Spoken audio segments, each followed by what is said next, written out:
हा जसा राजकीय स्थित्यंतराच्या दृष्टिकोनातून महत्त्वाचा मानला जातो, तशाच पद्धतीने या मौर्योत्तर कालखंडामध्ये सामाजिक, आर्थिक अशा स्वरूपाची स्थित्यंतरं ही देखील झालेली आढळून येतात. या अनुषंगानेच सामाजिक स्थित्यंतराच्या संदर्भामधील महिलांची स्थिती किंवा कंडिशन ऑफ विमेन यांचा अभ्यास करणं हे अत्यंत महत्त्वाचं असलेलं आपल्याला आढळून येतं. विद्यार्थी मित्रांनो, आजच्या या आपल्या मार्गदर्शन सत्रामध्ये आपण मौर्योत्तर कालखंडातील महिलांची स्थिती याविषयीचीच मांडणी ही करणार आहोत. नमस्कार, मी डॉक्टर सचिन ओहोळ, इंदिरा गांधी राष्ट्रीय मुक्त विद्यापीठ यांच्यामार्फत क्षेत्रीय भाषांमधून मार्गदर्शन वर्गांचं आयोजन करण्यात येत असतं. त्या अंतर्गत आपण history of India part 2 BHIC 103 या विषयांतर्गत 11वं युनिट कंडिशन ऑफ विमेन किंवा महिलांची स्थिती याविषयीची माहिती आज पाहणार आहोत. विद्यार्थी मित्रांनो, या अगोदरच्या संपर्क सत्रामध्ये आपण उत्तरगुप्त कालखंडातील व्यापार आणि शहरीकरण याचा आढावा घेतलेला होता. खरं तर या अगोदरची झालेली युनिट ही आपणास उत्तरगुप्त कालखंडाच्या संदर्भामध्ये चर्चा करणारी असलेली आढळून येतात. या पुढच्या कालखंडामध्ये मात्र आपण मौर्योत्तर कालखंड याचा विचार हा करणार आहोत. मौर्योत्तर कालखंड ते गुप्त सत्तेचा असतं इथपर्यंतचा आपला कालखंड जो आहे तर तो असणार आहे आणि त्या अनुषंगानेच आपण चर्चा करणार आहोत. या अगोदरच्या संपर्क सत्रामध्ये ज्यावेळेस आपण उत्तरगुप्त कालखंडातील व्यापार आणि शहरीकरणाचा आढावा घेत होतो, तर त्याची सुरुवात ही आपण व्यापार आणि शहरीकरण यांच्या संकल्पनेचा आढावा घेऊन केलेली होती. व्यापार आणि शहरीकरण उत्तरगुप्त कालखंडामध्ये व्यापार आणि शहरीकरण याच्या संदर्भामध्ये काही स्थित्यंतर दिसून आली का? या संदर्भामधील पहिली जी मांडणी होती ती म्हणजे व्यापार आणि शहरीकरणाचा ऱ्हास याविषयी आपण बोललेलो होतो. त्याचबरोबर या ठिकाणी व्यापार आणि शहरीकरण याचा ऱ्हास कशा पद्धतीने झालेला होता हे पुराव्यांनिशी दाखवण्याचं काम R.S. शर्मा अथवा आणि इतर इतिहासकारांनी सुद्धा केलेले आपणास दिसून येते. परंतु नंतरच्या कालखंडामध्ये मात्र जी पहिली मांडणी करण्यात आलेली होती की व्यापार आणि शहरीकरणाचा ऱ्हास हा घडून आला, तर त्याची आलोचना किंवा त्याची चिकित्सा ही झालेली आपणास आढळून येते. त्या संदर्भामध्येही साहित्यिक पुराव्यांच्या आधारे काही मांडणी बी.डी. चट्टोपाध्याय आणि इतर काही इतिहासकारांनी केलेली आपणास आढळून येते. त्याचाही आढावा आपण घेतलेला होता. याच संदर्भामध्ये चर्चा करत असताना 10व्या शतकानंतर झालेलं स्थित्यंतर याचा देखील आपण आढावा घेतला आणि 10व्या शतकानंतर खरं तर व्यापार आणि शहरीकरण याची पुनर्निर्मिती होऊन तिसऱ्या नागरीकरणाच्या दृष्टिकोनातूनही वाटचाल झालेली होती, हे आपण पाहिलेलं आहे. आज आपण मौर्योत्तर कालखंडामधील महिलांची स्थिती याची माहिती पाहणार आहोत. खरं तर ज्यावेळेस आपण महिलांची स्थिती या घटकाचं अध्ययन करत असतो, तर त्या संदर्भामध्ये सामाजिक परिस्थितीच्या संदर्भामध्ये महिलांची स्थिती हा अध्ययनाचा इतिहास अभ्यासकांचा असेल किंवा समाजशास्त्रज्ञांचा सुद्धा असेल, हा विषय अभ्यासाच्या दृष्टिकोनातून महत्त्वाचा असलेला दिसून येतो. खरं तर कोणत्याही समाजातील स्त्रियांची स्थिती ही त्या समाजाचं एक प्रकारचं चित्र हेच दर्शविणारे असते. या संदर्भामध्ये डॉक्टर बाबासाहेब आंबेडकर यांनी देखील अशा स्वरूपाचं विधान केलेलं होतं, की मी कोणत्याही समाजाची प्रगती ही त्या समाजामध्ये स्त्रियांची असणारी स्थिती याच्या आधारे जे आहे तर ते ठरवत असतो. आणि ज्यावेळेस भारताच्या संदर्भामध्ये किंवा कोणत्याही इतिहासाच्या संदर्भामध्ये त्यामुळेच सामाजिक स्थितीचा आढावा घेत असताना त्या कालखंडातील स्त्रियांची स्थिती कशा पद्धतीची होती या बाबतीतही आढावा घेतलेला आपणास दिसून येतो. परंतु ज्यावेळेस ऐतिहासिक दृष्टिकोनातून स्त्रियांच्या स्थितीचा आढावा हा आपण घेतो, तर त्यावेळेस असं दिसून येतं, की जसजशी मानवी संस्कृतीची प्रगती ही होत गेलेली आहे, तसं-तसं भारतीय समाजातील स्त्रियांची स्थिती ही काहीशी खराब ही होत गेलेली आपणास दिसून येते. वास्तविक पाहता संस्कृतीच्या प्रगतीसोबत स्त्रियांच्या स्थितीमध्ये देखील सुधारणा होणं हे आवश्यक होतं. परंतु संस्कृतीची स्थिती जसजशी प्रगत अवस्थेमध्ये जायला लागली, तसतशी स्त्रियांची स्थिती ही काहीशी खालावलेली किंवा खराब झालेली आपणास दिसून येते. हाच भारतीय इतिहासामधील एक विरोधाभास या स्वरूपामध्ये सुद्धा आपण मांडू शकतो. अर्थात फक्त भारतीय इतिहासामधील हा विरोधाभास आहे असं समजण्याचंही कारण नाही. ज्यावेळेस आपण जागतिक इतिहासाचाही आढावा घेऊ, तर त्यावेळेसही काही प्रमाणामध्ये हे विधान जसंच्या तसं जसंच्या तसं लागू होत असलेलं आपणास आढळून येईल आणि त्यामुळं हे विधान एक प्रकारचं वैश्विक विधान हे सुद्धा असलेलं आपणास आढळून येतं.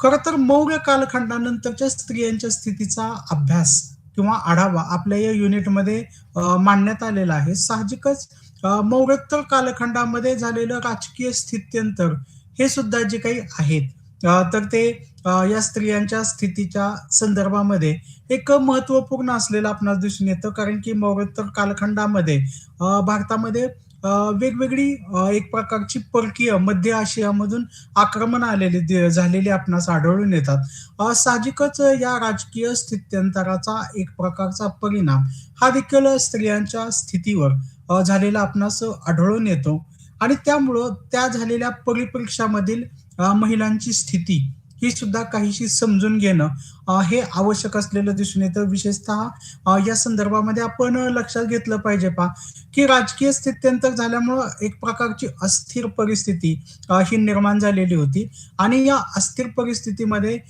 स्त्रियांच्या स्त्रियांची स्थिती किंवा जे आहेत, तर ती आणखीनच खालावत गेलेली दिसून येते. विशेषतः त्यांच्याकडे असणारं जे काही स्वातंत्र्य आहे, त्यांच्या स्वातंत्र्यावर एक प्रकारची बंधनं ही प्रकारची झालेली आपणास आढळून येतात आणि या राजकीय स्थित्यंतरामधून स्त्रियांवर जी सामाजिक बंधनं निर्माण झाली, त्या सामाजिक बंधनातूनच कुठेतरी जे आहेत, तर ते एक प्रकारे जे आहे, तर ते स्त्रियांची स्थिती ही विदारक किंवा खराब होत गेलेली आपणास आढळून येते. त्या दृष्टिकोनातून आपल्याला मौर्योत्तर कालखंडामधील स्त्रियांची यानंतर आपण स्त्रियांच्या स्थितीच्या संदर्भामध्ये काही मुद्द्यांच्या आधारे या कालखंडातील स्त्रियांची स्थिती ही समजून घेणार आहोत.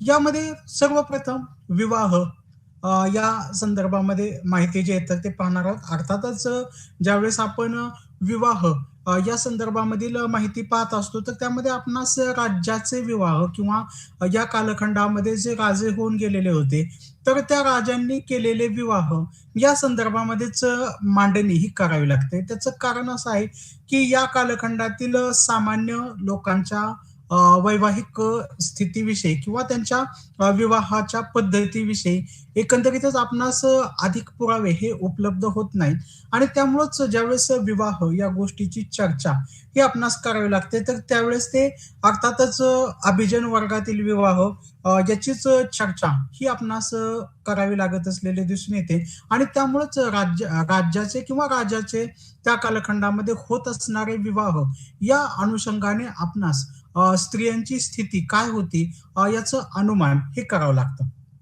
ज्यावेळेस आपण राज्याचे विवाह किंवा त्या कालखंडातील राजाचे विवाह याचा विचार करतो, तर त्यावेळेस आपणास आढळून येतं पहा, की या कालखंडामध्ये होणारे राजकीय विवाह हे अर्थातच राजकीय लाभ देणारे विवाह हे होत असलेले आपणास दिसतात. म्हणजे राजा हा त्या कालखंडामध्ये जो विवाह करायचा, ज्या राजकन्याशी तो विवाह करायचा, तर यामधील चंद्रगुप्त दुसरा याचा विवाह हा सुद्धा महत्वाचा असलेला दिसून येतो.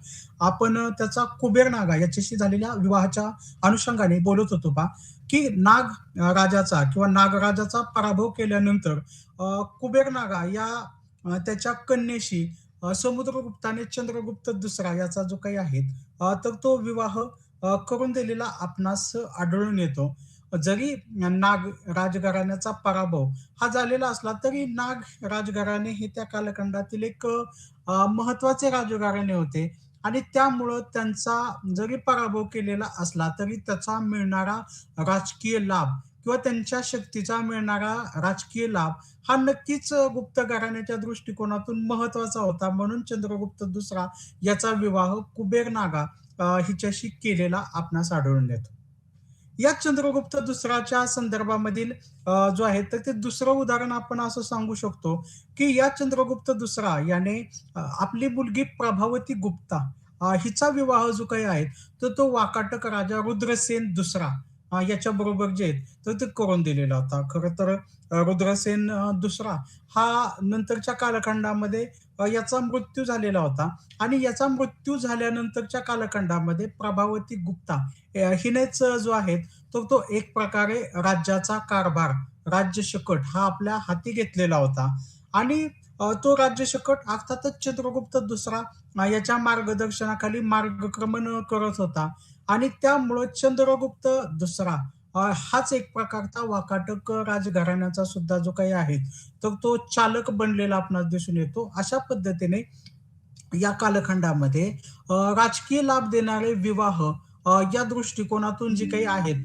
तर ते स्त्रियांची स्थिती ही असलेली आपणास दिसून येते. या कालखंडामध्ये राज्याच्या विवाहाच्या संदर्भामध्ये आणखीन एक प्रथा अस्तित्वात असलेली आपणास आढळून येते ते म्हणजे कन्यापयन. कन्योपयन याचाच अर्थ काय? तर बाबा कन्यादान अशा स्वरूपामध्ये आपण एक शब्द वापरत असतो. परंतु या ठिकाणी त्याचा अर्थ असा आहे, की ज्यावेळेस एखादा राजा दुसऱ्या राजाचा पराभव करत असे, तर त्यावेळेस पराभूत राजा एक प्रकारे जो काही आहे, तर तो आपण पराभवापासून वाचण्यासाठी किंवा एक प्रकारे जे आहेत, तर ते आपलं राज्य सुरक्षित राहावं या उद्देशाने ज्या राजाने आपला पराभव केलेला आहे, अशा राजाला आपली कन्या जी आहे, तर ते विवाहाच्या स्वरूपामध्ये जे आहेत, तर ते देत असे. असा जो काही विवाह होत असे, तर त्या विवाहाला कन्योपयन असा शब्द जो आहे, तर तो वापरला जात होता. गुप्त राजांच्या संदर्भामध्येच याचं आणखीन एक उदाहरण आपण देऊ शकतो, ते म्हणजे समुद्रगुप्ताचं, की समुद्रगुप्ता हा त्याच्या दक्षिण दिग्विजयासाठी सुद्धा ओळखला जातो. दक्षिण भारतातील जवळपास 12 राजांचा पराभव हा समुद्रगुप्त याने केलेला होता आणि ज्यावेळेस त्यांनी यांचा पराभव केला, तर त्यामधील अनेक राजांनी जे काही आहे, तर ते समुद्रगुप्ताचे मांडलिकत्व स्वीकारत असतानाच आपल्या कन्यांचा विवाह हा सुद्धा समुद्रगुप्त याच्याशी करून दिलेला होता. हे जे काही लक्षण आहे किंवा हे जे काही आहे प्रथा याला कन्योपयन असं म्हटलेलं दिसून येतं. आपण वरती चंद्रगुप्त दुसरा याचा विवाहाच्या संदर्भामध्ये पाहिलेला हा राजकीय लाभ देणारा जसा विवाह आहे, तसाच तो एक प्रकारे कन्योपयन अशा स्वरूपाचा सुद्धा विवाह असलेला दिसून येतो. आणि त्याच्यामध्ये आणखीन एक गोष्ट आपण ॲड करू शकतो राज्याच्या विवाहामध्ये, ते म्हणजे पराभूत राजाच्या घराण्यातील ज्या स्त्रिया होत्या, तर त्यांचा जे काही आहे, तर ते शाही हरम हा सुद्धा जो काही आहे, तर तो बनवला जात होता. विद्यार्थी मित्रांनो, एकंदरीतच राजकीय लाभ देणारे विवाह असू द्यात, कन्योपयन असू द्यात किंवा शाही हरम असू द्यात, या 3 उदाहरणांच्या द्वारे आपण एक गोष्ट या संदर्भामध्ये सांगू शकतो, की या कालखंडामध्ये स्त्रियांचं हे वस्तूकरण झालेलं होतं. म्हणजे स्त्री हिला कुठलं दुसरं स्थान नाही, तर ती वस्तू म्हणून म्हणजे कोणाच्या तरी लाभ करण्यासाठी किंवा कोणाचं तरी जे काही आहे, तर ते राज्य वाचवण्यासाठी स्त्री जी आहे, तर ती दिली जात होती. एक प्रकारे जसं आपण आपल्या हातामध्ये असणारा मोबाईल असू द्यात, तर तो समजा माझा जीव वाचवण्यासाठी मी समजा जर का एखाद्याला मोबाईल देतो, समजा एखाद्याने माझ्यावर जे आहे, तर ते शारीरिक हल्ला केला समजा एखाद्या चोराने आणि त्याला जे काही आहे, तर ते माझा मोबाईल पाहिजे आहे. तर ते मी माझा जीव वाचवण्यासाठी माझ्याकडचा मोबाईल समजा जर का त्या व्यक्तीला दिला आणि माझा स्वतःचा जीव जो आहे तर तो वाचवून जो आहे तर तो घेतला. तो मोबाईल हा काही जिवंत नाही. तो जो काही आहे तर तो निर्जीव गोष्ट आहे. ती एक वस्तू आहे आणि म्हणून मी माझा जीव वाचावा म्हणून जे आहे तर ती वस्तू त्या ठिकाणी दिलेली आहे. परंतु या ठिकाणी एखादी जिवंत असणारी, सजीव असणारी स्त्री ही सुद्धा जी काही आहेत, तर ते आपलं राज्य वाचावं किंवा आपल्या राज्याला जे काही आहेत, तर ते एक प्रकारे बळकटी यावी म्हणून त्या स्त्रीचा विवाह जो काही आहे, तर तो समोरच्या राजाशी करायचा. हे एक प्रकारे जे काही आहेत, तर ते स्त्रीचं वस्तूकरण हे असलेलं आपणास दिसून येतं आणि ही एक प्रकारची वाईट गोष्ट असलेली आपणास दिसून येते. या दृष्टिकोनातून वरील मुद्द्यांकडं आपण जे आहेत तर ते पाहिलं पाहिजे. याची चर्चा आपण आत्ताच्या मुद्द्यामध्ये पण केलेली आहे, की या कालखंडामध्ये शाही हरम हा सुद्धा जो आहे तर तो एक प्रकार असलेला आपणास दिसून येतो, की एखाद्या राज्यामध्ये जे आहेत, तर ते शाही हरम अस्तित्वात असायचा. शाही हरममध्ये पत्नी, पुनर्विवाहित स्त्रिया, गणिका, उपपत्नी, अभिनेत्री अशा त्या कालखंडामधील काही स्त्रियांचा समावेश असायचा. विशेषतः विद्यार्थी मित्रांनो लक्षात घ्या, की ज्यावेळेस एखादा राजा दुसऱ्या राज्यावर आक्रमण करत असे, तर त्यावेळेस त्याने ज्या राज्याचा पराभव केलेला आहे, तर त्या पराभूत राज्यामधील ज्या स्त्रिया आहेत, तर त्या स्त्रियांना कैद करून राज्यामध्ये आणलं जात असे आणि अशा या स्त्रियांचं जे ठिकाण आहे, तर त्या ठिकाणांना आपण शाही हरम असं म्हणत असलेलं आपणास दिसून येतं. एक प्रकारे या स्त्रियांना जे काही आहेत, तर ते वाईट स्वरूपाची वागणूक ही आपणास या ठिकाणी असलेली दिसून येते किंवा एकंदरीतच त्यांचा जो काही दर्जा आहे, त्यांना जे काही स्थान होतं, तर ते मानाचं स्थान असलेलं आपणास आढळून येत नाही. आणि त्या दृष्टिकोनातून स्त्रीचं एक प्रकारचं वस्तुकरण किंवा स्त्रीचा जो काही आहे, तर तो मान-सन्मानाचं हनन करणारा एक घटक म्हणूनही आपण शाही हरम या गोष्टीकडं पाहत असलेलं दिसून येतं. यानंतर स्त्रियांच्या स्थितीच्या संदर्भामध्ये आपण पुढचा मुद्दा पाहणार आहोत तो म्हणजे गणिका. या कालखंडामध्ये आपणास अनेक गणिकांचा किंवा सम्राट वैश्य यांचा सुद्धा जो काही आहे तर तो उल्लेख मिळत असलेला दिसतो. काही संदर्भ आपण त्या संदर्भामध्ये सांगू शकतो. त्यामध्ये वात्सायन याचे कामसूत्र असेल, शूद्रक याचं मृच्छकटिक असेल किंवा कालिदास जो काही संस्कृत साहित्यामधील एक महत्त्वपूर्ण साहित्यिक, नाटककार ज्यांना आपण म्हणतो, तर ते साहित्यिकार कालिदास यांनी ऋतुसंहार, मेघदूतम हे जे आपले नाटक आहे, तर यामध्ये सुद्धा गणिकांचे उल्लेख हे केलेले आपणास आढळून येतात. या ज्या गणिका आहेत, तर त्या एक प्रकारच्या ज्या आहेत, तर त्यांची स्थिती ही सुद्धा जी काही आहेत, तर ती अ, वाईट असलेली किंवा त्यांना जो काही आहे, तर ते त्यांचंही एक प्रकारे सामाजिक व्यवस्थेमध्ये शोषण हे होत असलेलं आपणास दिसून येतं आणि त्या शोषणाचे एक प्रकारचे संदर्भच आपणास या संदर्भ साहित्यामधून उपलब्ध होत असलेले दिसून येतात.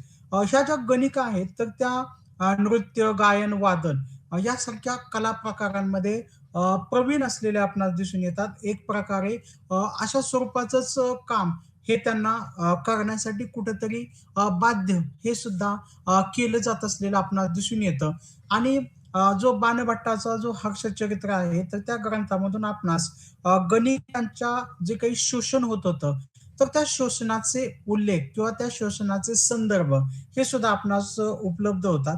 एकंदरीतच सुरुवातीच्या स्लाइडमध्ये आपण जो मुद्दा मांडलेला होता, की स्त्रियांचं समाजामध्ये वस्तुकरण हे झालेलं आपणास दिसून येतं. गणिका हा सुद्धा जे काही आहे, तर ते स्त्रियांच्या वस्तुकरणाचाच एक प्रकारचा पुरावा हा असलेला आपणास दिसून येतो. म्हणजे पुरुषांच्या आनंदासाठी किंवा पुरुषांना सुख प्राप्त व्हावे यासाठी जे काही आहेत, तर एखाद्या स्त्री ही जी काही आहे, तर ती उपलब्ध करून देण्यात येत होती आणि ती जी काही आहे, तर त्यामुळं तिचंही वस्तुकरण झालेलं होतं. हे या गणिकांच्या उल्लेखांच्या आधारे हे आपण सांगू शकतो. यानंतर आपणास सामाजिक कालखंडामधील ज्या काही प्रथा परंपरा आहेत, तर त्यांचा उल्लेख करावा लागतो. विद्यार्थी मित्रांनो, या अगोदरच आपण शाही विवाह याच्या संदर्भाने पाहिलेलं होतं, की राजघराण्यामध्ये ज्या काही विवाह प्रथा परंपरा होत्या, तर त्यांचा आणि स्त्रियांच्या स्थितीच्या अनुषंगाने आपण काय अर्थ काढू शकतो, तर त्याबद्दल आपण माहिती पाहिली, की शाही कुटुंबामध्ये ज्यावेळेस एखाद्या स्त्रीशी विवाह केला जात होता, तर त्यावेळेस अर्थातच तिचं जे असणारं सामाजिक स्थान, राजकीय स्थान आणि त्याचं म्हणजे तिचं म्हणण्यापेक्षा त्या राज्याचं सामाजिक स्थान आणि राजकीय स्थान आणि त्याचा आपल्या राज्याला होणारं फायदा याचा जो काही आहे तर तो विचार केला जात होता. त्याचबरोबर जे काही आहेत तर ते कन्योपयनच्या माध्यमातून सुद्धा जे काही आहेत, तर ते विवाह हे केले जात होते. अ, परंतु सामाजिक जीवनामध्ये जे सर्वसामान्य लोक होते, तर त्यांच्या दृष्टिकोनातून या प्रथा, परंपरा काय होत्या, हेही समजून घेतलं पाहिजे. खरं तर विवाह हा आपल्या भारतीय संस्कृतीमध्ये एक प्रकारचा संस्कार या कॅटेगरीमध्ये येत असलेला आपणास दिसून येतो, की उपवर कन्या आणि विवाह इच्छुक पुरुष यांच्यामध्ये जो काही आहेत, तर ते जो काही म्हणजे संस्कार घडवून आणला जात होता आणि ज्या माध्यमातून खरं तर फक्त 2 व्यक्तीच नाहीत, तर ते 2 कुटुंब हे सुद्धा जे काही आहे, तर ते जोडले जात होते. अशा प्रकारचा एक संस्कार म्हणून आपणाला विवाह याच्याकडं पाहावं लागतं. या विवाहाचे अ, मनुस्मृती या ग्रंथामध्ये जे आहेत, तर ते 8 प्रकार असलेले आपणास दिसून येतात. यामधील जे सुरुवातीचे 4 प्रकार आहेत, ब्राह्मविवाह असेल, दैवविवाह असेल, तर हे जे काही प्रकार आहेत, तर ते अ, आदर्श विवाह प्रकार किंवा समाजमान्य विवाह प्रकार म्हणून जे काही आहेत, तर ते असलेले आपणास आढळून येतात. तर उर्वरित 4 म्हणजे 5, 6, 7, 8 अशा स्वरूपाचे जे काही विवाहाचे प्रकार आहेत, तर ते प्रकार मात्र निषिद्ध हे मानले गेलेले दिसून येतात. किंवा ते जे काही आहे, तर ते समाजाला अमान्य असणारे विवाह हे असलेले आपणास आढळून येतात. हे जे विवाह चे प्रकार जे काही आहेत, तर ते केले जात होते. त्यामध्ये अर्थातच वर्णाश्रम धर्माचे पालन ह्या अनुषंगाने त्याच्याकडे पाहिलं जात होतं. म्हणजे जे विवाह एका विशिष्ट वर्णाच्या लोकांनी विशिष्ट वर्णाच्या लोकांशीच म्हणजे वर्णावर्णातच केलेले विवाह, हे एक प्रकारे जे काही आहेत, तर ते समाजमान्य प्रकारामध्ये येत. हा जो काही आहे, तर तो विवाहाचं एक उच्चतम वय हे समजलं जात होतं. त्याच्या आतच मुलीचा विवाह केला पाहिजे. अशा स्वरूपाच्या प्रथा, परंपरा या या कालखंडामध्ये निर्माण झालेले दिसून येतात. साहजिकच ज्यावेळेस एखाद्या मुलीचा बालविवाह हा केला जात होता, तर त्यामधून काही समस्या या निर्माण झालेल्या आपणास दिसून येतात. त्यामधून मग वैधव्य ही एक मोठी समस्या या संदर्भामध्ये निर्माण झालेली आपणास दिसून येते. त्याचबरोबर जर का आपण गुप्त कालखंडाचा उल्लेख जर का पाहिला किंवा गुप्त कालखंडाच्या संदर्भामधील पुरावे अभ्यासले, गुप्त कालखंडाच्या संदर्भामध्ये सती प्रथा याचा सुद्धा जो काही आहे तो तो पुरावा मिळतो. खरं तर सती प्रथेच्या संदर्भामध्येच गुप्त कालखंडामधील एक शिलालेख हा सुद्धा जो काही आहे, तर तो आपणास उपलब्ध झालेला दिसून येतो. एखाद्या कालखंडामध्ये किंवा एखाद्या स्त्रीला सती जाण्याची वेळ येण्याचं कारण काय? तर ते अर्थातच बालविवाहामध्ये दडलेले दिसून येतात, की ज्यावेळेस एखाद्या मुलीचा अगदी लहान वयात विवाह केला जात होता आणि पुरुषांचं मात्र जे काही आहे, तर ते वय हे अधिक असायचं. साहजिकच त्या पुरुषाचा मृत्यू नंतर त्या स्त्रीला सती जाणं आणि वैधव्य पत्करणं या गोष्टी ज्या काही आहेत, तर त्यांना सामोरे जावं लागत असलेलं आपणास दिसून येतं. आणि त्या दृष्टिकोनातून बालविवाह आणि वैधव्य यांच्याकडं पाहणं जे काही आहे, तर ते आवश्यक असलेलं दिसून येतं. साहजिकच विवाह आणि यामधून जे काही आहे, तर ते सती प्रथा आणि वैधव्य या स्वरूपाच्या समस्या या निर्माण झालेल्या आपणास दिसून येतात. या कालखंडाचा विचार करत असताना, स्त्रियांची स्थिती अभ्यासत असताना आपणास पुनर्विवाह याच्या संदर्भामध्ये चर्चा करावी लागते, की या कालखंडामधील स्त्रीला पुनर्विवाह करण्याची संधी नव्हती. यामध्ये बऱ्याचदा तर स्त्रीला सती जाण्याच्या संदर्भामध्ये पुरावे आहेत. त्यामुळे सती जाण्याच्या संदर्भामध्ये तिला जे काही आहेत, तर ते पाठवलं जात असावं. यामध्येही ज्या स्त्रिया सती जात नव्हत्या, अशा स्त्रिया ज्या काही आहेत, तर त्या वैधव्याचं जीवन जगत होत्या. मात्र त्यांना जे काही आहेत, तर ते कुठलाही विवाह करण्याची परवानगी ही धर्मशास्त्रामध्ये नाकारण्यात आलेली होती. साहजिकच वैधव्याची समस्या ही एक या कालखंडामधील स्त्रीच्या संदर्भामध्ये, त्याचबरोबर पुनर्विवाह करू न दिला जाणे, ही सुद्धा एक महत्त्वाची जी काही आहेत समस्या या कालखंडाच्या संदर्भामध्ये आपण सांगू शकतो. स्त्रियांच्या स्थितीचा अभ्यास करत असताना आपणास शिक्षण या मुद्द्याचा सुद्धा विचार करावा लागतो. अर्थातच ज्यावेळेस आपण स्त्री शिक्षणाचा विचार करतो, तर त्यावेळेस आपल्या डोळ्यासमोर पूर्ववैदिक कालखंड हा असलेला आपणास दिसून येतो.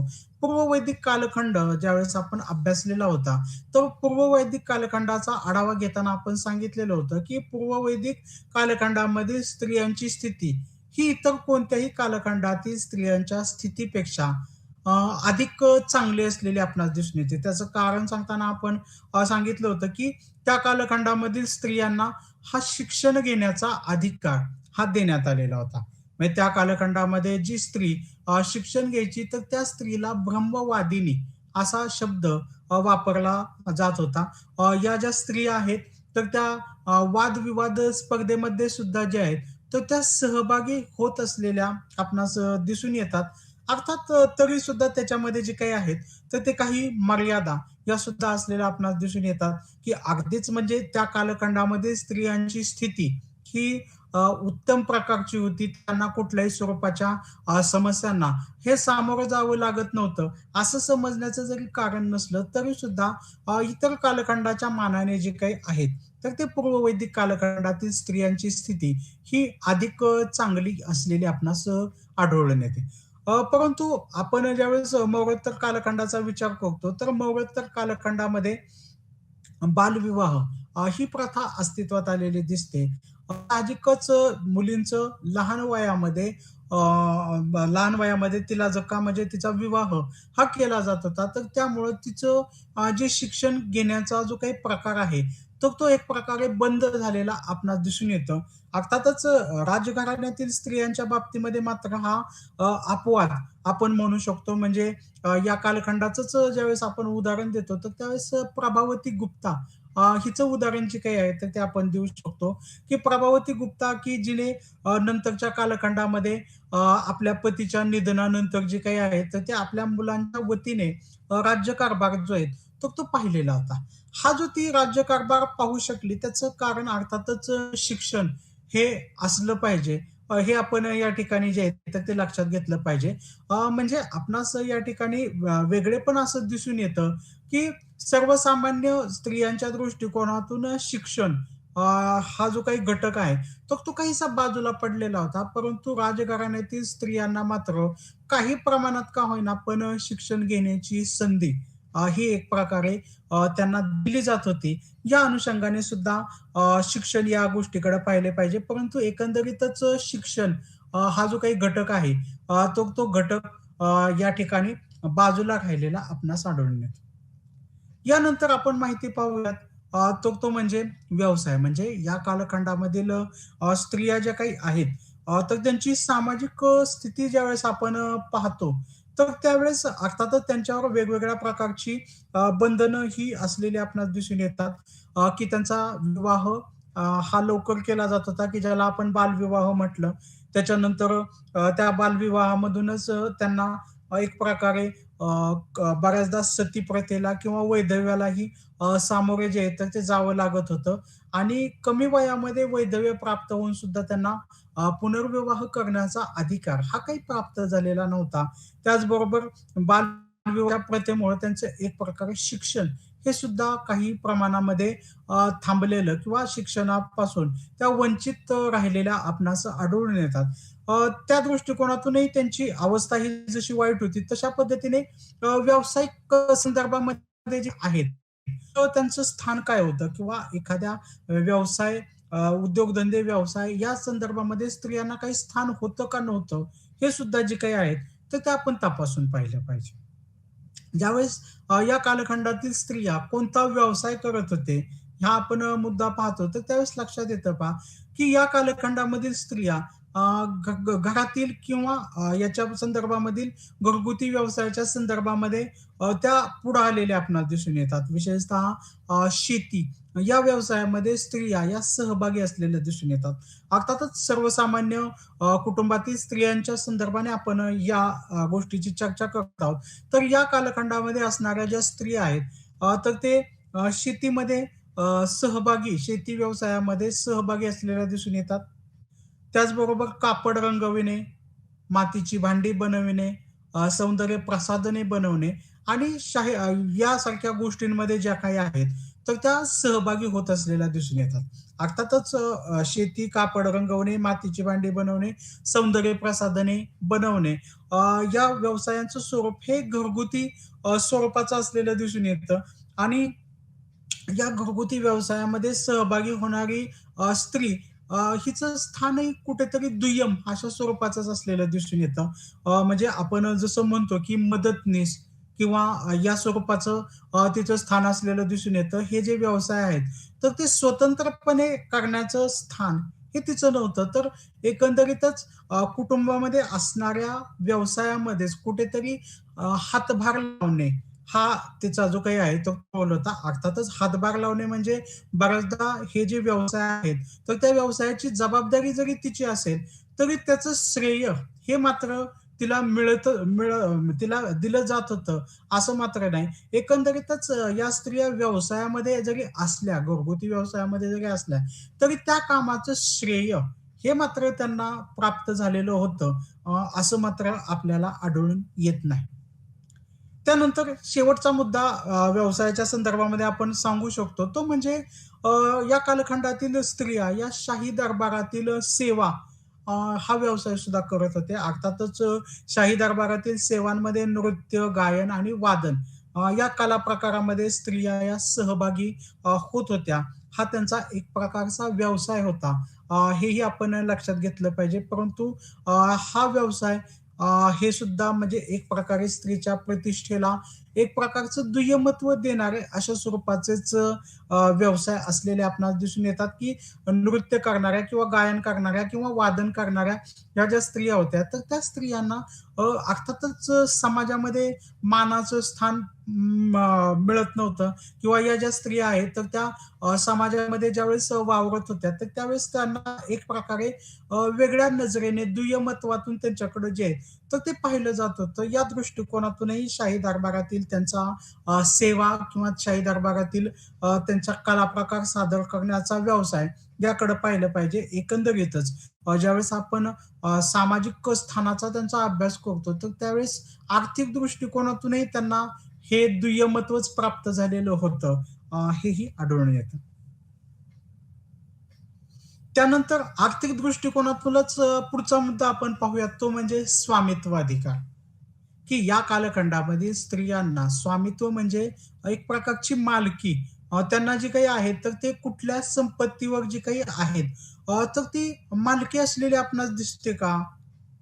तर या संदर्भामध्ये सुद्धा जे काही आहे, तर ते पुरावे आढळून येतात. त्यामध्ये असं आढळून येतं पहा, की अचल किंवा स्थायी संपत्तीमध्ये स्त्रीला अधिकार हा देण्यात आलेला नव्हता. म्हणजे काय? तर अचल किंवा स्थायी संपत्ती म्हणजे आपण घर म्हणू शकतो किंवा जमीन.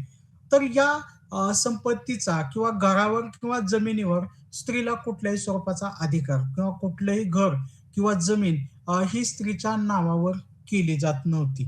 हा एक प्रकारे जी काही आहेत, तर तिचा स्वामित्वाचा अधिकार हा या ठिकाणी नाकारलेला आपणास दिसून येतो पहा. त्याचबरोबर तिला पित्याच्या संपत्तीमध्ये, वडिलांच्या संपत्तीमध्ये सुद्धा अधिकार नसलेला आपल्याला जो आहे ना, तर तो दिसून येतो. आपणा सर्वांना माहिती आहे, की अगदी स्वातंत्र्योत्तर भारतामध्ये सुद्धा जे काही आहे, तर ते 2005 च्या कायद्यानुसार स्त्रीला वडिलांच्या संपत्तीमध्ये जो आहे, तर तो अधिकार हा प्राप्त झालेला दिसून येतो. प्रारंभिक भारताच्या इतिहासामध्ये तर स्त्रीला संपत्तीमध्ये जो आहे तर तो अधिकार हा पूर्णपणेच नाकारलेला होता. म्हणजे तिचं विवाह करून दिला, तिचं लग्न लावून दिल्यानंतर तिला कुठल्याही प्रकारे जे काही आहेत, तर ते वडिलांच्या संपत्तीवर अधिकार सांगण्याचा जो काही आहे, तर तो प्रश्नच येत नाही. असं जे काही आहे, तर ते मानलं जात होतं आणि त्यामुळं पित्याच्या संपत्तीमध्ये जो आहे, तर तो तिला अधिकार नाकारला जात होता. म्हणजे तिच्या नावावर कुठली स्थायी संपत्तीही नव्हती, त्याचबरोबर पित्याचीही संपत्ती नव्हती. परंतु काही गोष्टींवर मात्र तिचा अधिकार हा असलेला दिसून येतो. ते म्हणजे स्त्रीधनाचा अधिकार. स्त्रीधन यामध्ये आपण उल्लेख करू शकतो पहा की ज्यावेळेस एखाद्या मुलीचा, स्त्रीचा विवाह हा केला जात होता, तर त्यावेळेस तिला जे काही आहे, तर ते माहेरकडून किंवा तिच्या घरच्यांकडून जे आहेत, तर ते दागिने हे दिले जात होते. हे जे दागिने दिले जात होते, सोनं किंवा याच्या स्वरूपामध्ये दागिने, आभूषणं ही तिला दिली जात होती. अ, ही तिचं जे काही आहे, तर ते स्त्रीधन मानलं जात होतं आणि या स्त्रीधनावर जो काही आहे, तर तो तिचा अधिकार हा मानला जात होता. त्याचबरोबर विवाहाच्या प्रसंगीच किंवा इतर काही प्रसंगानेही तिला कपडे किंवा अन्य साहित्य भेटवस्तूच्या स्वरूपामध्ये ज्यावेळेस दिलं जात होतं, तो सुद्धा अधिकार किंवा त्यावर सुद्धा तिचा स्वामित्वाचा अधिकार हा असलेला आपणास दिसून येतो. एकंदरीतच विद्यार्थी मित्रांनो, आपण स्वामित्वाच्या अधिकाराच्या अनुषंगाने ज्यावेळेस स्त्रियांची स्थिती पाहतो, तर त्यावेळेसही लक्षात येतं पहा, की तिला कुठल्याही स्वरूपाच्या संपत्तीवरचा अधिकार हा नाकारण्यात आलेला होता. फक्त तिला देण्यात आलेल्या लग्नातील भेटवस्तू किंवा इतर प्रसंगानुसार मिळालेल्या भेटवस्तू यावरच काही प्रमाणामध्ये तिचा अधिकार हा असलेला दिसून येतो. इतर अधिकार मात्र तिचे हे नाकारण्यात आलेले होते. हे आपण या ठिकाणी लक्षात घेतलं पाहिजे. यानंतर आपण काही राज्य जे काही आहेत, तर त्या राज्यांच्या कालखंडामध्ये असणाऱ्या स्त्रियांच्या स्थितीचा अगदी काही मुद्द्यांच्या आधारे काही राज्यकर्त्यांच्या आधारे जे काही आहेत, राज्यकर्त्या महिलांच्या नावांच्या आधारे एकंदरीतच त्या कालखंडाचा काही आढावा मांडण्याचा प्रयत्न करणार आहोत. सातवाहन कालखंड आपणा सर्वांना माहिती आहे, की मौर्योत्तर कालखंडामध्ये महाराष्ट्रामध्ये उदयास आलेलं सातवाहन एक महत्वाचं राजकारण असलेलं आपणास दिसून येतं आणि या राजघराण्याच्या संदर्भामध्ये आपणास काही उल्लेख हे प्राप्त होतात, ज्यावरून आपण म्हणू शकतो, की सातवाहन हे जे काही घराणं आहे, तर ते मातृसत्ताक स्वरूपाचं असलेलं आपणास दिसून येतं. विशेषतः या घराण्यामध्ये जे राजे होऊन गेलेले होते, तर त्या राजांनी आपल्या नावाच्या अगोदर आपल्या आईचं नाव हे जे आहे तर ते लावलेलं होतं आणि त्यावरून त्यांची जी काही आहेत, तर ती एक प्रकारे मातृभक्ती किंवा मातृसत्ताक व्यवस्था ही त्या कालखंडामध्ये असली पाहिजे, असा अंदाज आपणास व्यक्त करण्यासाठी स्थान आहे. सातवाहनांच्या संदर्भामध्ये आपण 2 स्त्रियांचा पण उल्लेख जे आहे, तर ते करू शकतो. एक म्हणजे नागनिका.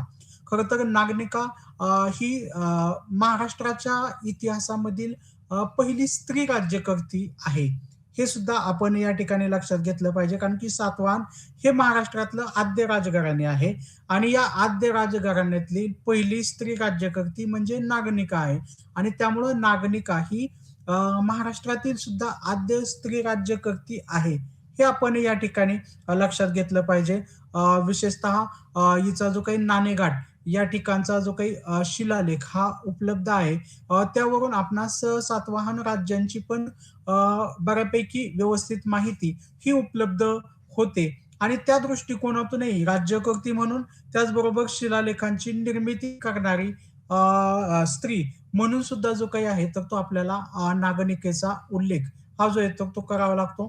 त्याचबरोबर गौतमी बलश्री म्हणजेच जो गौतमीपुत्र सातकर्णी हा जो सातवाहनांचा पराक्रमी राजा होऊन गेला, तर त्याची आई ही सुद्धा जी काही आहेत, तर ती आपणास या कालखंडाच्या दृष्टीने महत्त्वाची असलेली दिसते. एकंदरीतच सातवाहनांच्या कालखंडामध्ये आपणास स्त्रियांच्या स्थितीच्या संदर्भामध्ये हे काही पॉझिटिव्ह पॉइंट्स आपल्याला सांगता येऊ शकतात. परंतु या उल्लेखांवरून आपण असं म्हणू शकत नाही, की बाबा या कालखंडातील स्त्रियांची स्थिती ही चांगली होती. आपण अगोदरच्या स्लाइड्समध्ये जे काही मुद्दे मांडलेले आहेत, तर ते अर्थातच या कालखंडालाही लागू होत असलेले दिसतात, की या कालखंडामधील स्त्रियांना सुद्धा बालविवाह, सतीप्रथा त्याचबरोबर विधवेचं जीवन पुनर्विवाह बंदी, संपत्तीमध्ये अधिकार नसणे, यासारख्या गोष्टी ज्या काही आहेत, तर ते या कालखंडातील स्त्रियांना सुद्धा लागू होत असलेल्या दिसून येतात. परंतु एकंदरीतच सातवाहन कालखंडामध्ये जे काही आहेत, तर ते थोडंसं वेगळेपण दाखवणं हा एवढा जो काही आहे, तर तो या ठिकाणी उद्देश असलेला दिसून येतो. त्याचबरोबर वाकाटक हे जे काही राजकारण हे त्या कालखंडामध्ये होऊन गेलं, तर त्यामध्ये सुद्धा प्रभावती गुप्ता नावाची स्त्री राज्यकर्ती ही होऊन गेलेली दिसून येते. चंद्रगुप्त दुसरा याची ही मुलगी वाकाटकांचा राजा रुद्रसेन दुसरा याच्याबरोबर हिचा विवाह झाला. परंतु यांच्या विवाहानंतर काही कालखंडानंतर जे आहेत, तर ते रुद्रसेन दुसरा याचा मृत्यू झाला आणि आपल्या मुलांच्या वतीने प्रभावती गुप्ता हिने राज्य सांभाळलं. आपल्या वडिलांच्या सहकार्याने तिने हे राज्य जे काही आहे, तर ते व्यवस्थित सांभाळलेलं दिसून येतं आणि त्यामुळं एक प्रभावशाली महिला राज्यकर्ती म्हणून आपणास वाकाटक कालखंडातील प्रभावती गुप्ता हिचा उल्लेख जो आहे, तर तो करावा लागतो. त्याचबरोबर जे आहेत, तर ते चालुक्य बदामीचे जे चालुक्य राज्यकर्ते होऊन गेले, त्याच्यामधील विजय भट्टारिका ही सुद्धा एक महत्त्वाची स्त्री राज्यकर्ती होऊन गेलेली होती. ती एक स्वतः कवयित्री ही सुद्धा होती आणि हिने काही काळ राज्य सांभाळले.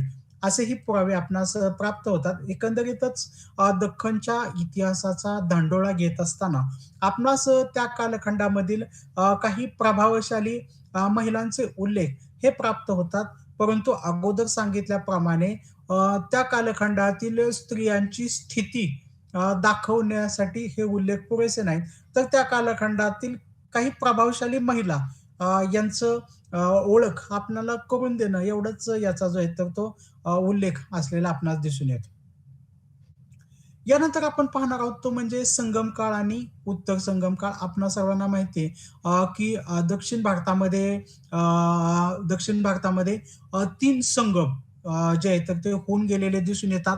आपण जसं अलीकडच्या काळात म्हणजे मराठी साहित्य संमेलन यांचं जे काही आहेत तर ते आयोजन करत असो, तसं दक्षिण भारतामध्ये संगम किंवा विद्वान लोकांची परिषद या ज्या काही होत्या, तर त्या आयोजित केलेल्या होत्या आणि या विद्वान लोकांच्या परिषदांमधून जे साहित्य निर्माण झालं, त्याला आपण संगम साहित्य म्हणतो आणि या संगम साहित्याचा अ, उल्लेख किंवा या संगम साहित्यातून जो काळ आपल्या सर्वांच्या समोर येतो, त्या काळाला आपण संगम काळ असं म्हणतो.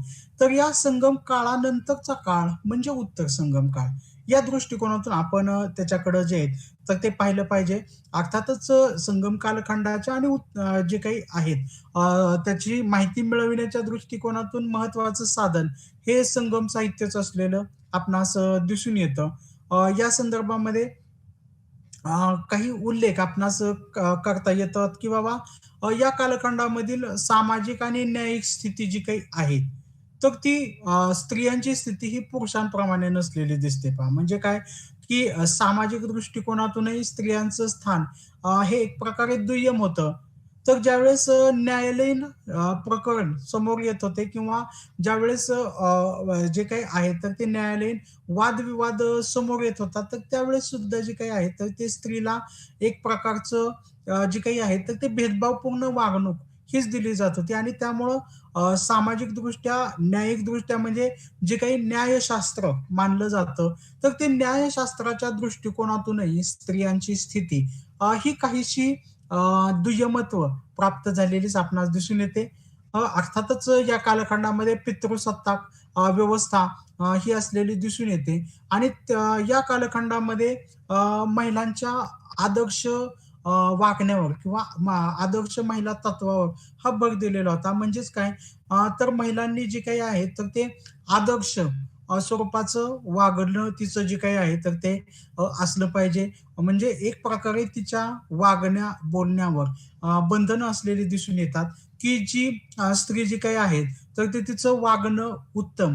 तर ती महिला ही आदर्श महिला समजली जात होती. जी स्त्री पुरुषांच्या मताप्रमाणे वागणारी आहे, जी स्त्री घरच्यांच्या मताप्रमाणे वागणारी आहे, अशी स्त्री जी काही आहे, तर ती आदर्श महिला ही जी आहे, तर ती समजली जात होती किंवा एकंदरीतच तिचं वागणं, बोलणं हे सुद्धा पुरुषसत्ताक व्यवस्थेने आखून दिलेल्या चौकटीच्या आधारे तिचं वागणं जर असेल, तर अशी स्त्री जी काही आहे, तर ते आदर्श महिला ही समजली जात होते आणि स्त्रियांच्या आदर्श असण्यावर कुठेतरी जो काही आहे, तर तो भर हा या कालखंडामध्ये दिलेला आपणास दिसून येतो.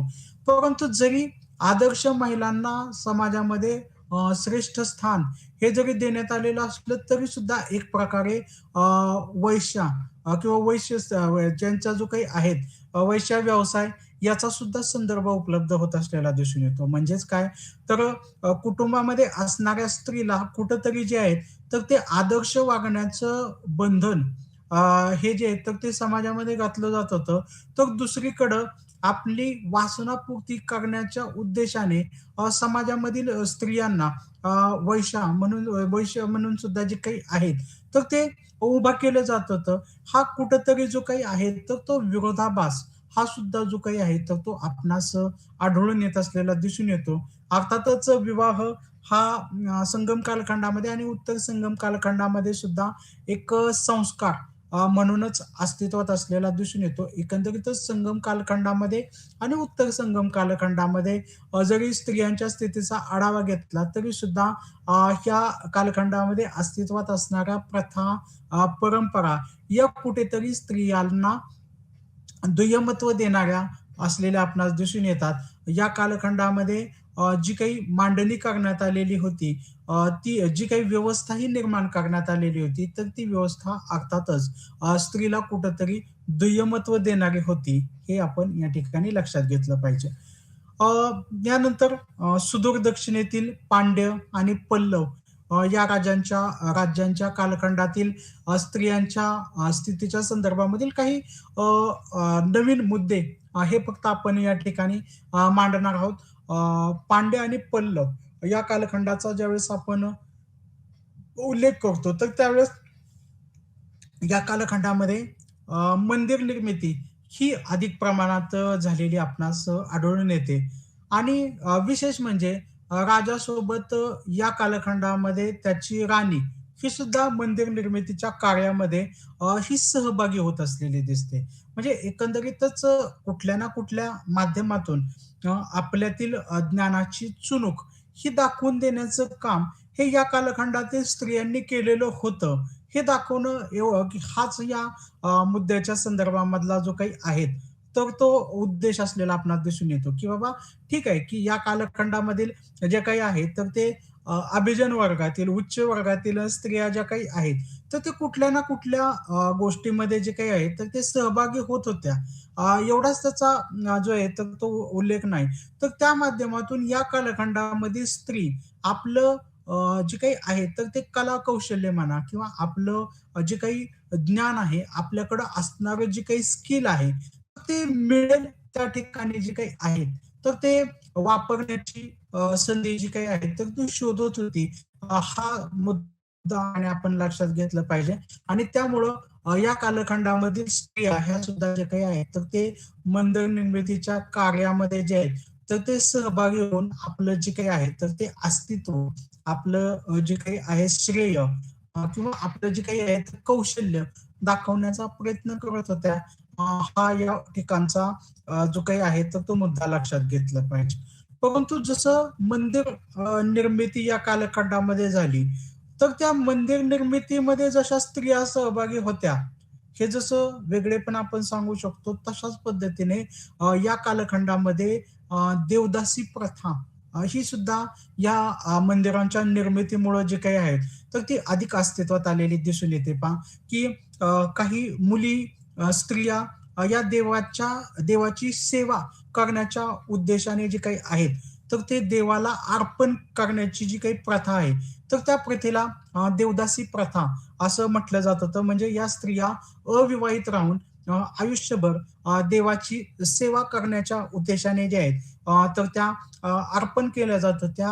अशी जी काही प्रथा आहे, तर त्याला देवदासी प्रथा असं म्हटलं जात होतं. विद्यार्थी मित्रांनो, या ठिकाणी लक्षात घ्या, की देवाची सेवा करणं हा जरी एक प्रकारचा उद्देश या ठिकाणी सांगितला जात होता, तरी कुठेतरी या देवदासी असणाऱ्या स्त्रियांवर अन्याय, अत्याचार हा सुद्धा जो काही आहे, तर ते समाजामधील लोकांकडून जो होता, तर तो केला जात होता.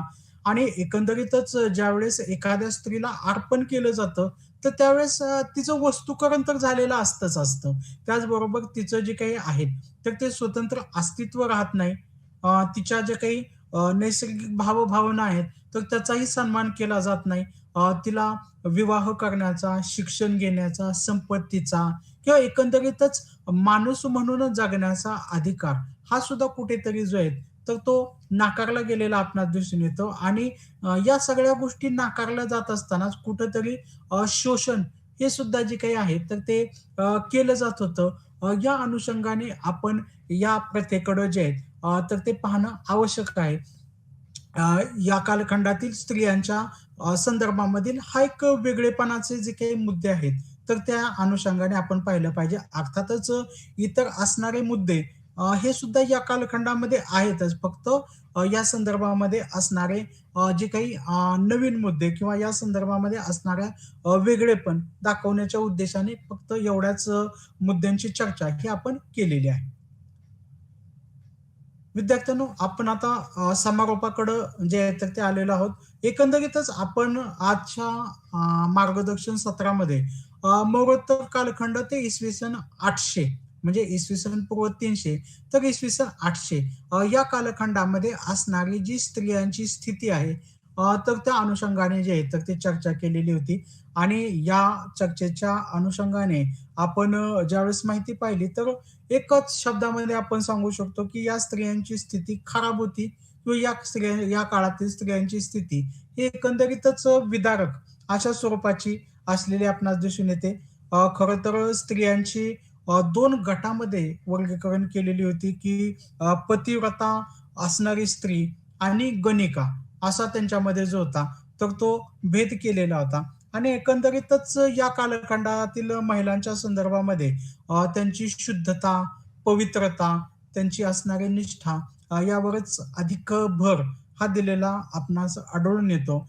एकंदरीतच या कालखंडाची चर्चा करत असताना आपण वेगवेगळ्या मुद्द्यांचा जो आहे, तर तो आढावा घेतलेला होता, की राजघराण्यातील स्त्रियांची स्थिती अ, ही सुद्धा जी काही आहे, तर ते कुठेतरी स्त्रीचं वस्तुकरण करणारी अशा स्वरूपाचीच होती.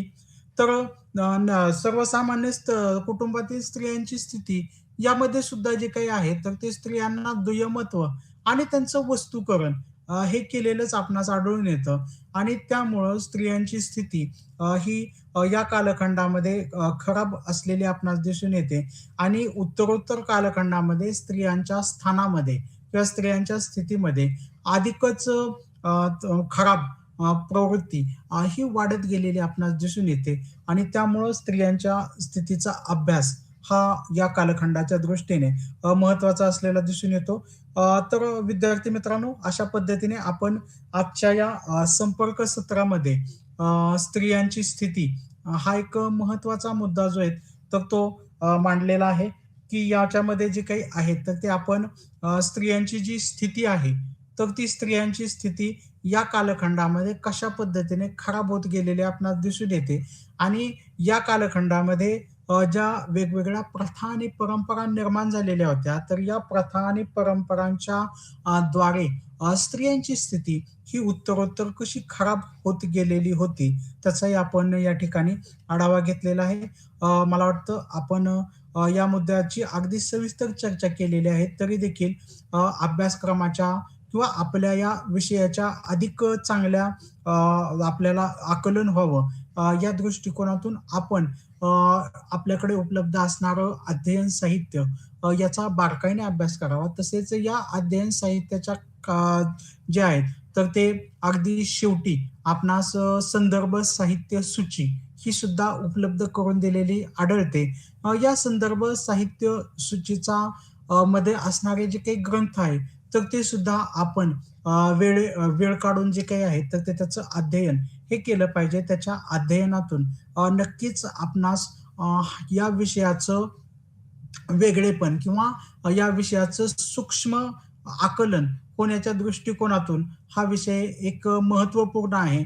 या दृष्टिकोनातून याचा अभ्यास जो आहे तो केला पाहिजे. त्याचबरोबर पुढच्या कालखंडामध्ये ज्यावेळेस आपण आपलं ग्रॅज्युएशन पूर्ण करून पोस्ट ग्रॅज्युएशन करणार आहात किंवा एकंदरीतच हा 4 वर्षाचा अभ्यासक्रम पूर्ण करत असतानाही आपणास या कालखंडाच्या अनुषंगाने काही संशोधन जे आहे तर ते आपण करणार असाल तर त्यावेळेस अर्थातच हे संदर्भ साहित्य हे आपणास महत्त्वपूर्ण ठरणार आहे आणि त्यामुळं आतापासूनच आपण त्याचा अभ्यास हा करावा असं मी या ठिकाणी आपणास आवाहन करतो आणि या ठिकाणी आपण थांबूयात.